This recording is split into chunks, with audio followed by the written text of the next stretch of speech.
அறிவிப்புக்கு பிறகு சார் இந்த பார்ட்டியினுடைய அதிகாரப்பூர்வ இணைய பக்கம் இருக்குல்ல, அஃபீஷியல் வெப்சைட்டு, அந்த அஃபீஷியல் வெப்சைட்டு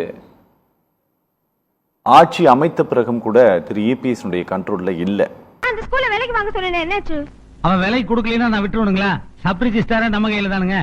அவர்கிட்ட சொல்லி அவன் வித்த மாதிரி ஒரு டூப்ளிகேட் டாக்குமெண்ட் ரெடி பண்ணி அவனை மிரட்டி கையெழுத்து வாங்கிட்டுங்கம்மா. பழனிசாமி கைது செய்யப்படுவதற்கு ரொம்ப முக்கியமான காரணமாக இருந்தது அவர் இந்த வெப்சைட் ஒரு பெரிய காரணமாக இருந்தது.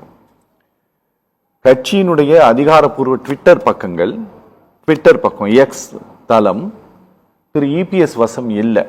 திருடுற கூட்டம் திருடிக் கொண்டே இருக்குது, திட்டம் போட்டு திருடுற கூட்டம் திருடிக் கொண்டே இருக்குது. அதை டேக் ஓவர் பண்ணி, இந்த சமூக வலைதளங்களை டேக் ஓவர் பண்ணி, பார்ட்டியை டேக் ஓவர் பண்ணி, கிட்டத்தட்ட 68 மாவட்டமாக இருந்தது 72 மாவட்டமானது. அப்புறம் இன்னைக்கு 82 மாவட்டங்கள் இன்னைக்கு ஏடிஎம்கேல இருக்கு. சரியா?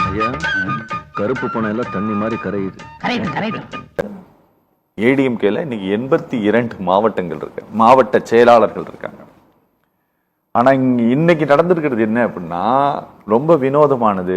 இன்னைக்கு வெறும் எக்ஸ் தளமும் சோசியல் மீடியாவும் மட்டும்தான் திரு இபிஎஸ் கண்ட்ரோல்ல இருக்குது. இடைத்தேர்தலில் மனு தாக்கல் செய்ய இன்னும் 2 வாரம் தான் இருக்குது. எவன் நிக்கிறான்? வேலை இல்லாதவன் அத்தனை பேரும் தான் நிக்கிறான். ஆளுங்கட்சி சார்பில் அரசப்ப நிக்கிறான், எதிர்கட்சி சார்பில் சூடாமணி. இப்படி இன்னைக்கு ஸ்பிளிட் ஆகி நிக்குது. இதுல கூடுதலாக என்ன சொல்றாங்கன்னா, நீங்க கட்சி பொதுக்குழு கூட்டுங்க அப்படின்னு சொல்லிட்டு. எனக்கு என்ன தோணுதுன்னா, எப்படி திரு ஓபிஎஸ் மேல தண்ணி பாட்டில் தூக்கி எறியப்பட்டதோ. மணி எந்திரி மணி, என்னப்பா இதெல்லாம்? என்னங்க இப்படி பக்தி பலமாக ஆயிட்டீங்களா? இது பாருங்க, நான் மந்திரி பதவி கிடைக்காட்டி பரவாயில்லைங்க, நாம ஒரு மடம் ஆரம்பிச்சுங்க, அதுக்கு நீங்களே தலைவர் ஆயிருங்க. இன்னைக்கு நாட்டுல அதுக்கு தானுங்க செம சொல்றேன். அப்படியான சம்பவங்கள் எல்லாம் வரக்கூடிய நாட்கள்ல ஏடிஎம்கேல நடக்குமோ நடந்துருமோ அப்படின்ட்டு ஒரு வருத்தம் எனக்கு இருக்கிறது. நடக்கக்கூடிய சம்பவங்கள் அப்படி ஏதாவது காட்சி உங்க கண்ணு முன்னாலையும் காட்டுதா?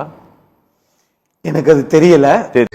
என்ன நடிப்பு நடிக்கிறாங்க, இந்த நடிப்பெல்லாம் பார்க்க சகிக்காம தாண்டா சிவாஜி சீக்கிரமாவே கிளம்பிட்டாரு. தெரியல, தெரிஞ்சாலும் சொல்ல மாட்டீங்க. இல்ல தெரிஞ்சாலும் சொல்லுவேன். ஆனா எல்லோருக்கும் ஒரு நகைப்புக்குரிய இடமாக அதிமுகவை ஆக்கி விட்டாங்களே என்று ஒரு வேதனை இருக்குது. பரம்பரையா நம்ம குடும்பம் தான் இந்த ஊர்ல சேர்மேனு. இந்த தடவை நான் எலெக்ஷன்ல நிக்கிறேன். நம்ம சின்ன தீச்சட்டி இருக்கு. ஏன்னா நான் பேசுறது உங்களுக்கு வேதனையா தெரியல. நீங்க பேசுற எல்லாம் பேசத்தான் செய்வீங்க. உங்களுக்கு பதில் சொல்லித்தான் ஆகணும்.